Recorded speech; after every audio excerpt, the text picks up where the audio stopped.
అంటే ఒక పూజ చేస్తే అఘోరి ఎంత డబ్బులు తీసుకుంటుంది? 10 లక్షలు మినిమం 5 లక్షలు లేదే చేయదంటండి. 5 లక్షలా? అవునండి. ఏం పూజ తను చేసే పూజలు ఏంటి? అంటే ఎటువంటి పూజలు చేస్తుంది? మంత్ర శుద్ధ శక్తులు ఉంటాయా, లేకపోతే సామాన్యటువంటి దైవాధీనంలో ఉన్నటువంటి పూజలా? ఎటువంటి పూజలు తను చేసేది?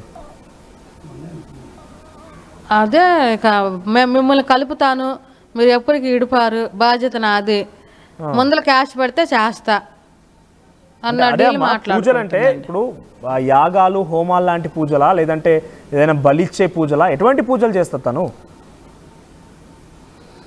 శ్మశాన పూజలు అంటే అండి. ఓకే, శ్మశానం దగ్గర ఈ పూజలు చేస్తారు. శ్మశానంలోకి వెళ్ళి చేసిద్ది అంటండి. మీరు చూసారు ఎప్పుడైనా ఈ వారం రోజుల్లో, మొదటిసారి వచ్చినప్పుడు 4 రోజుల్లో కానివ్వండి, రెండవసారి వచ్చిన 3 రోజుల్లో కానివ్వండి, ఎప్పుడైనా మీరు అటువంటి పూజ చేయగా ఎక్కడైనా చూసారా, గమనించారా? మేము పిల్లలిద్దరూ లోపల ఉన్నప్పుడు సడన్గా వెళ్ళి మా బాబు తలుపు తీసేటప్పుడు అయ్యో ఇట్ట పెట్టుకుని రుద్రలు వేసినట్టు అట్లా చేసిందంటండి. మా పిల్లాడు కప్పుకొని తలుపు తీస్తే బాబు నరిచారంటండి. మేము ఏకాంతంగా ఉన్నప్పుడు నువ్వు తలుపు ఎందుకు తీసావు, నేను పూజ చేసుకుంటున్నానని పెద్దగా కన్యార చేసి అరిచిందంటండి. ఎవరెవరు లోపల ఉంది? వర్షిణిను ఆ అఘోరి. అంటే వర్షిణి అఘోరి ఇద్దరు కలిసి పూజలు చేస్తున్నారు, లోపల ఉంటారుగా. మీ బాబు వెళ్ళి చూసేసరికి అరిచారు.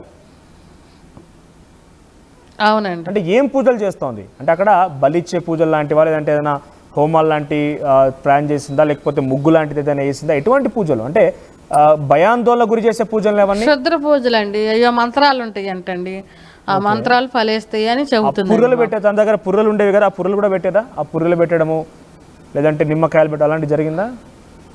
పుర్రెలు కూడా తీసి చదువుకునేదండి.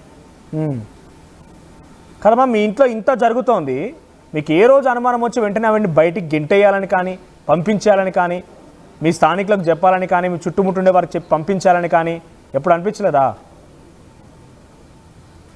అనిపించే నేను బ్యాగ్ ఇంకో 2 రోజులు 4 రోజులు ఉంటాను అందండి. రెండోసారి వచ్చినప్పుడు నేను గొడవ వచ్చి బ్యాగ్ బయట వేసేసేస్తే ర్యాపిడ్ బుక్ చేసుకుని భవానీ లాంటికి వెళ్తే మళ్ళీ వెళ్ళి ఏడుచుకుంటా అమ్మో ఈ టైంలో ఏమి లేవు అవునని ఏడిచిందండి. ఏడిస్తే మళ్ళీ ర్యాపిడ్ బుక్ చేసుకుని వస్తే ఆ రేతురు ఒక రేతురు వచ్చేసి పంపించేసామండి భయం వేసి.